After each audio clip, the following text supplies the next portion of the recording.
Assalamualaikum warahmatullahi wabarakatuh. Hamdan wa syukran lillah, amma ba'duh. Semoga kita semuanya dalam keadaan sehat walafiat. Pada kesempatan kali ini, nama saya Muhammad Khari, pengampu mata kuliah pengembangan kurikulum dan model pembelajaran PAI. Sesuai dengan CPL, CPMK, dan sub CPMK, pertemuan kita pada saat ini akan membahas tentang konsep dasar pengembangan kurikulum dan model-model pembelajaran PAI. Yang pertama, yang harus dicapai atau capaian pembelajaran di mana mahasiswa-mahasiswi harus betul-betul memahami dan menguasai. Yang pertama, pengertian pengembangan kurikulum. Yang kedua, fungsi kurikulum. Yang ketiga, macam-macam kurikulum. Apa itu pengembangan kurikulum? Pengembangan adalah sebuah proses, cara, perbuatan mengembangkan untuk memenuhi kebutuhan tertentu. Sementara definisi kurikulum itu banyak sekali, tetapi bisa kami simpulkan, kurikulum adalah seperangkat materi pendidikan dan pengajaran yang diberikan kepada murid sesuai dengan tujuan pendidikan yang akan dicapai. Yang kedua, fungsi kurikulum. Fungsi kurikulum yang pertama adalah bagi guru, yaitu sebagai pedoman dalam pelaksanaan proses kegiatan belajar mengajar.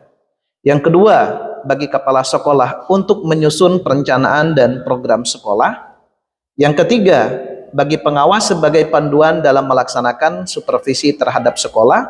Dan yang keempat, bagi pendidikan adalah pedoman untuk memberikan bantuan pendidikan, baik bagi penyelenggara program sekolah maupun membantu anak-anak mereka belajar di rumah sesuai dengan program sekolah. Yang terakhir, macam-macam kurikulum. Macam-macam kurikulum bisa dilihat, yang pertama dilihat dari konsep dan pelaksanaannya terdiri dari 3, yaitu kurikulum ideal sesuai dengan apa yang kita rencanakan, outputnya, outcome-nya seperti apa. Yang kedua, kurikulum aktual, realita pelaksanaan kurikulumnya seperti apa. Yang ketiga adalah kurikulum tersembunyi, tidak tertulis tetapi wajib dilaksanakan. Selanjutnya adalah macam-macam kurikulum dilihat dari struktur dan materi pelajaran. Yang pertama adalah kurikulum terpisah-pisah. Jadi ada kurikulum tertentu A, B, C. Ada kurikulum terkorelasi. Jadi kurikulumnya itu dihubungkan dengan kurikulum yang lain. Ada kurikulum terpadu, yaitu kurikulumnya disatukan. Ada juga macam-macam kurikulum itu dilihat dari pengembang dan penggunanya. Ada kurikulum nasional, seperti saat ini adalah kurikulum merdeka. Ada kurikulum negara bagian, seperti halnya di Amerika Serikat ada negara bagian di mana kurikulum pusat dengan negara bagian itu berbeda-beda. Ada kurikulum sekolah, di mana sekolah itu mengembangkan kurikulum yang ada sesuai dengan budaya lokal masing-masing. Itulah materi yang bisa saya sampaikan untuk pertemuan kali ini. Untuk pendalamannya, nanti saya akan memberikan tugas kepada para mahasiswa-mahasiswi untuk mereview jurnal yang tercantum di link berikut ini, di mana mahasiswa diminta untuk mereview substansinya, kemudian merespon, menanggapi apa kelebihan ataupun kekurangan dari jurnal tersebut.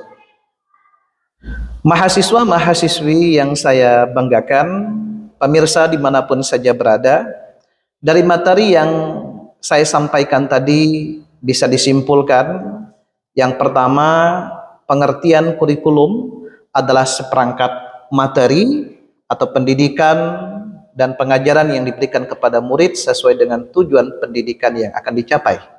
Sementara fungsi kurikulum ada bagi guru, kepala sekolah, pengawas dan pendidikan. Sementara macam-macam kurikulum Itu bisa dilihat dari konsep dan pelaksanaannya, struktur dan materi pelajaran, dan pengembang serta penggunanya. Mudah-mudahan bermanfaat. Wallahul muwaffiq ila aqwamit thoriq.